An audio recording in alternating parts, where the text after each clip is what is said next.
Dudes, I'm done. Many of you know me as a art channel here on YouTube where I teach you how to do concept art for big AAA games. I've been doing that for 20 years. I've been making big AAA video games, and I think I'm just done. I think it's time for me to finally stop putting my own dreams on hold. It's time for me to put all of my energy into my own game. And so, as you know, many of you have heard of Twilight Monk. I've been writing these illustrated novels. I've done a couple of comic books for it.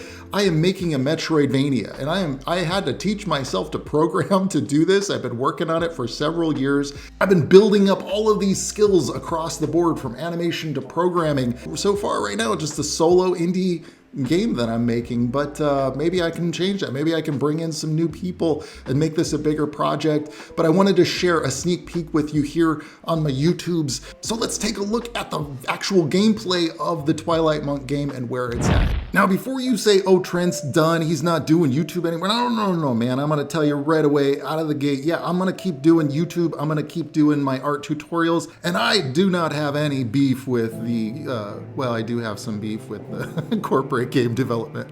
But I've been doing it for 20 years, man. It's time I finally get to make my own thing, okay? So maybe at some point in the future, I'll talk more about why I'm leaving big AAA game development. But for now, I'm just really stoked about this game. I wake up every day and I can't wait to work on it.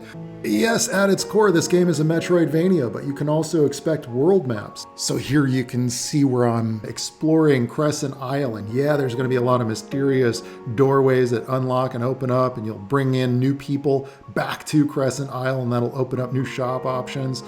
And then there's a lot I have planned for these kind of town locations, but there's also a world map. And when you enter that world map, you traverse across different types of landscapes, and you might get attacked by enemies. You might get attacked by these shadowy kind of enemy creatures. So if you do run into one of those things and you have an encounter in the world map, you get transported to one of these battle stages. It doesn't always have to be a battle stage. Sometimes it's something else, but this is a battle stage. I've been adding in lots of parallaxing backgrounds and adjusting the enemy AI. It's still early on. In terms of story, it takes place after the events of Secrets of Kung Fulio and Return of the Ancients, the two illustrated novels that are released.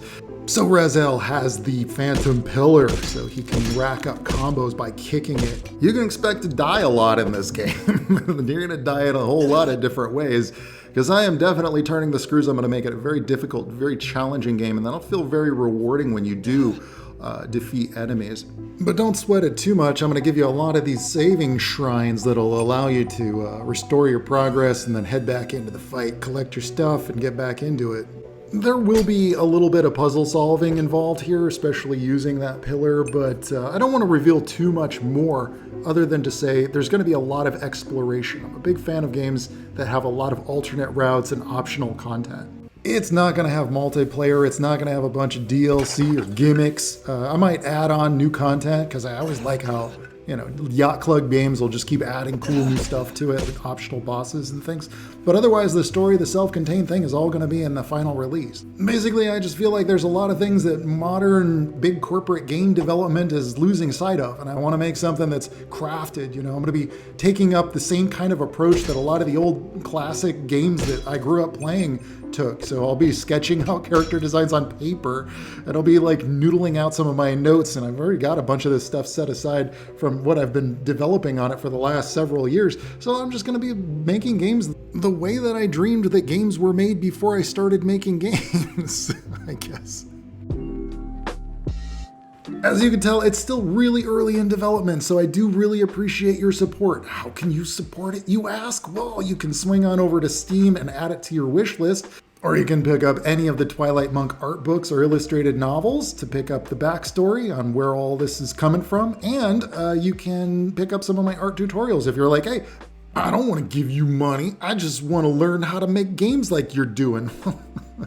That's why I made all the tutorials, man. So And now that I'm starting my own game studio, pretty much this is it, man. I'm gonna be making art tutorials and making the Twilight Monk game for the next couple of years at least. So I will be revealing more of the game. I have a lot more to show. It's just a little early in development. I'm always a little nervous about showing things before they're really done or polished, you know.